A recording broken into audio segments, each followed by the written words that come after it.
आपने बताया कि जो किडनी पेशेंट हैं जिनका डायलिसिस होता है, हाँ।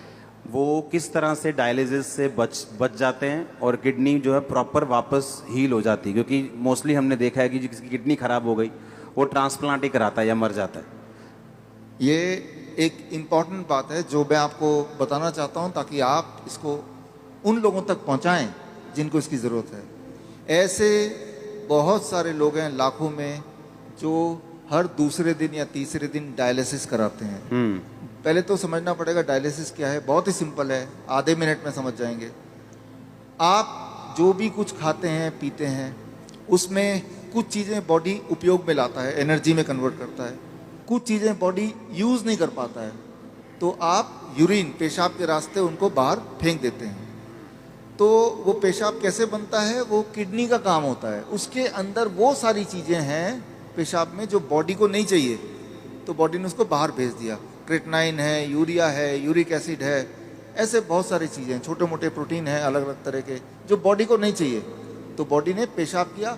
आप बोलेंगे अरे मुझे पेशाब आ रहा है, तो वो किडनी ने बाहर भेजने का तैयारी कर ली है और आप गए और आपने अपने आप को हल्का किया, ठीक हो गया। ये तो हुआ नॉर्मल। आपका बॉडी खुद ही आपका डायलिसिस कर रहा है। डायलिसिस ये है, हमारा बॉडी हमारे अंदर की जो चीज़ जो हमें नहीं चाहिए वो बाहर फेंकने का रास्ता बनाया, इसे कहते हैं डायलिसिस। यानी कि हमारे सबकी बॉडी करती है इसको।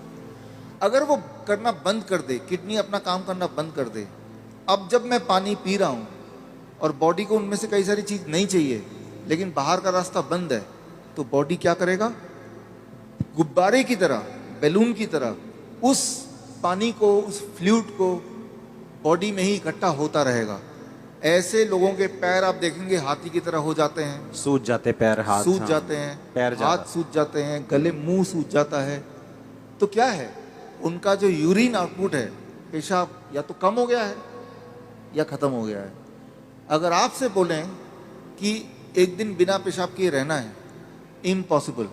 कितना दर्दनाक हो सकता है। और ऐसे लोग फिर मशीन की मदद लेते हैं। वो मशीन वो खींचता है खून में से वो ऐसे पानी जो खराब है और निकाल के बाहर करता है। इसका मतलब हर दूसरे दिन उसको ऐसा करना पड़ता है और दूसरे दिन तक बॉडी में पानी जमा रहता है। और जबकि बॉडी में पानी जमा रहेगा तो उसका हार्ट के ऊपर भी बोझ है, लंग्स के ऊपर भी बोझ है। हर दिन वो कमज़ोर होता जा रहा है, हर दिन वो मरता जा रहा है, डायलिसिस कराने के बावजूद भी या डायलिसिस कराने की वजह से भी, क्योंकि डायलिसिस भी किडनी को और फर्दर खराब करती है। तो अब आपको समझ आ गया कि प्रॉब्लम क्या है, डायलिसिस किसे कहते हैं, किडनी खराब होना किसे कहते हैं। ऐसे लोगों को पहचानेंगे कैसे, आप जब देखेंगे। हम कैसे पहचानते हैं ऐसा पेशेंट को, कोई रिपोर्ट की ज़रूरत नहीं है मुझे, आपको भी ज़रूरत नहीं है।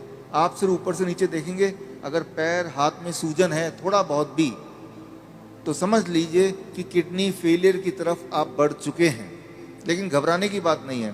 पहली बात, जब सूजन होती है बॉडी में, पानी जम जाता है तो सांसें भी नहीं ले पाता है, मुश्किल से लेता है, तो ये भी गड़बड़ है। वो चलता है थक जाता है, ये भी गड़बड़ है।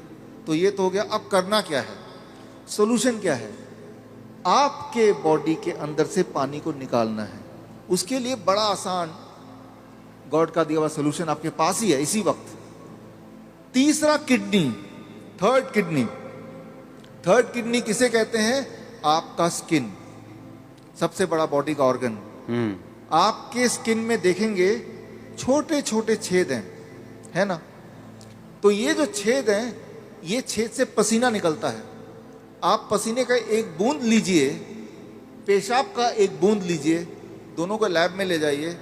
अब पूछिए कि इसमें क्या है। पेशाब के एक बूंद में क्रेटनाइन, यूरिया, यूरिक एसिड, वो सारा कुछ मिलेगा जो पसीने के एक बूंद में मिलेगा। अच्छा, हाँ, यानी कि पसीना और पेशाब सेम है, अलग अलग नहीं है, बिल्कुल सेम है। केमिकल कॉम्पोजिशन दोनों का सेम है। उसमें भी सोडियम है, उसमें भी सोडियम है, उसमें भी पोटेशियम, उसमें भी पोटेशियम है। आपका पसीना एक तरह से बॉडी का पेशाब का ही एक और फॉर्म है। आपका जो स्किन है, ये भी भगवान का बनाया हुआ इमरजेंसी किडनी है, इमरजेंसी किडनी। तो उस इंसान का जिसके दोनों किडनी खराब हो गए, अब क्या करेंगे, ये जो स्टेपनी है, मैं इसको स्टेपनी बोलता हूँ। आपकी गाड़ी का एक टायर पंचर हो गया, आप स्टेपनी यूज करते हैं ना, तो हम बोलते हैं कि ये स्किन को यूज कर लो, स्किन से बाहर निकाल दो। अब सवाल आता है स्किन से कैसे निकालें। स्किन से निकालने के तरीके अभी